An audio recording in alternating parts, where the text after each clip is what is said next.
是故意的，我刚刚想轻轻的，没想到会打这么重。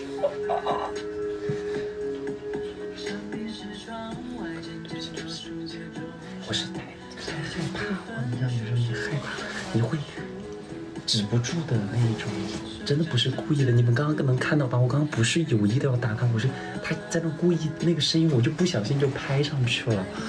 你们懂吗？我不是故意的。